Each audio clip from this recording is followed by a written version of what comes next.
Anyways, we appreciate Julius braving the winter weather from Denver to make the trek up here to give this speech. Julius Howlett, the QWERTY phenomenon. Julius Howlett. Thank you, sir.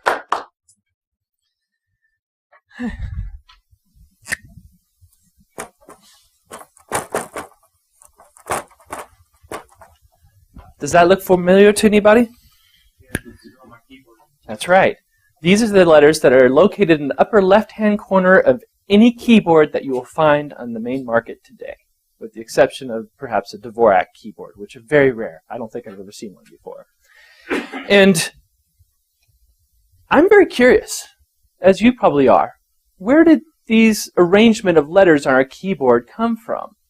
It's always something that's very, something that perplexes me, in the same way that perhaps something at the very bottom of a dumpster I'm about to dive into. I want to find out what's down there at the very, very bottom, past all the eggshells and other, discarded diapers and whatnot. And what kind of logic, what kind of reason is behind this arrangement of letters? And the answer will actually probably surprise you, because the answer is there is none, and deliberately so. And we're locked into this completely illogical, erratic arrangement on our keyboards because some nice person back in the 1800s, when typewriters were early, whenever people would become proficient at learning where the keys were on the keyboard, if they were very logically arranged, the hammers that would strike the page would jam.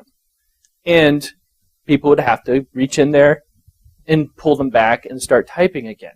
And this became a very big problem.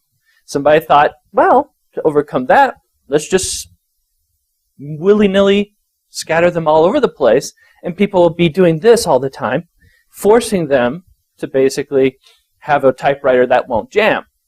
Now, this is not the root cause or the root problem being addressed. It's simply a band-aid to something that can be technically overcome. And once things did become overcome, once they technically advanced the typewriter to the point to where hammers could no longer jam up, the keyboard layout, as it had been illogically arranged, became the mainstream. People took classes with the QWERTY way of typing. And unfortunately, there is a long-term cultural cost to this, because having keys laid out in an illogical manner causes you to actually overutilize fingers that otherwise shouldn't be using the A and the S or the P. These pinkies undergo a lot of wear and tear. And also the fastest keyboardists in the world are actually Dvorak users. People who actually use the most strongest fingers can actually go way faster physically than the QWERTY people can. But unfortunately, nobody in their right mind would create a keyboard that uses the Dvorak layout, sadly enough. And this is what's called the QWERTY phenomenon, this long-term cultural economic cost that we bear for the rest of the history of our language. It's unimaginable, and it's practically infinite. Now there's another QWERTY phenomenon that can be applied to something that's not technically related at all, other than perhaps a broken website. One so-called innovation, Obamacare, also has a very long-term economic impact on perhaps the rest of the history of our, shortening history of our nation, perhaps. For 40 years, I have lived without insurance, and that was my choice.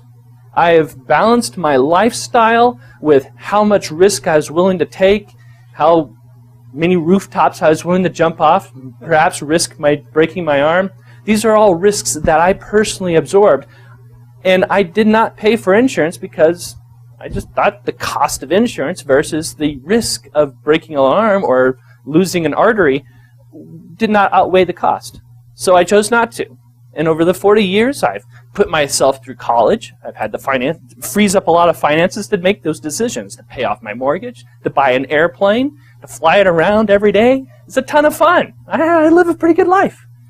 And if I was burdened with a $6,000 a year additional cost for the last 40 years, then I don't think I'd be able to afford the good things that this nation has to offer. Well, that's no longer an option now. We now are coerced into paying our government for something that we may not want. And in fact, I doubt many of us do want. Who are the real robber barons here? And I want to keep that money, but I no longer have it. But unlike the QWERTY phenomenon, which is no longer reversible, it just simply physically isn't, we can repeal this whole entire Obamacare thing. But we have to speak up, and we have to make ourselves heard. Mr. Toastmaster.